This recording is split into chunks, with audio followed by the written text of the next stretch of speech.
ലൈവിൽ അനുമോൾ ചങ്ക് പൊട്ടി കരഞ്ഞുകൊണ്ടിരിക്കുകയാണ്.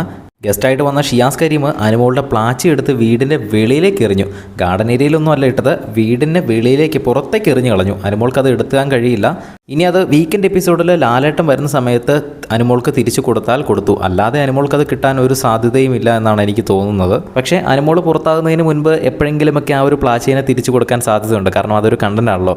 എന്തായാലും ഷിയാസ് കരീം ആ ഒരു പാവ എടുത്ത് വെളിയിലേക്ക് എറിഞ്ഞപ്പോൾ തന്നെ അനുമോൾക്കത് സഹിക്കാൻ പറ്റിയില്ല. അനുമോളാണെങ്കിൽ ആ വാതിലിൻ്റെ സൈഡിലുള്ള ആ ഒരു ഭിത്തിയിൽ തല കൊണ്ട് ഇങ്ങനെ ഇടിപ്പിക്കുവാണ്. 5-6 തവണ തല ഇങ്ങനെ ഇടിപ്പിച്ചപ്പോൾ അവർ എല്ലാവരും കൂടി പിടിച്ച് മാറ്റുന്നുണ്ട്. ആ സമയത്ത് തന്നെ അനുമോൾ നേരെ വാഷ്റൂമിലേക്ക് ഓടുന്നു. ചങ്ക് പൊട്ടി കരഞ്ഞുകൊണ്ടാണ് കേട്ടോ ഓടുന്നത്. അപ്പോൾ തന്നെ ശോഭ ആ വാഷ്റൂമിൻ്റെ അടുത്ത് നിൽപ്പുണ്ടായിരുന്നു. ശോഭ മാത്രമല്ല, കുറച്ചധികം ആൾക്കാരുണ്ടായിരുന്നു. അങ്ങനെ ശോഭ ആശ്വസിപ്പിക്കുന്നുണ്ട് അനുവിനെ, നീ ഗെയിം കളിക്കാനല്ലേ വന്നത്, നിനക്ക് പ്ലാച്ചീനെ എന്തായാലും പുറത്ത് പോകുമ്പോൾ എന്തായാലും കിട്ടും, അവരുടെ അടുത്ത് കളയത്തൊന്നുമില്ല, നീ പുറത്ത് പോകുമ്പോൾ നിനക്ക് എന്തായാലും തരും, ഇപ്പോൾ നീ എന്താണ് ഫോക്കസ് ചെയ്യേണ്ടത്, നീ ഇവിടുത്തെ ഗെയിം ഫോക്കസ് ചെയ്യണം എന്നുള്ള കാര്യങ്ങളൊക്കെ പറഞ്ഞ് അനുമോളെ മോട്ടിവേറ്റ് ചെയ്ത് വിടുന്നുണ്ട്. അപ്പോൾ ഇനി മുതൽ നീ കരയരുത് എന്നും ശോഭ അനുവിൻ്റെ അടുത്ത് പറയുന്നുണ്ട്.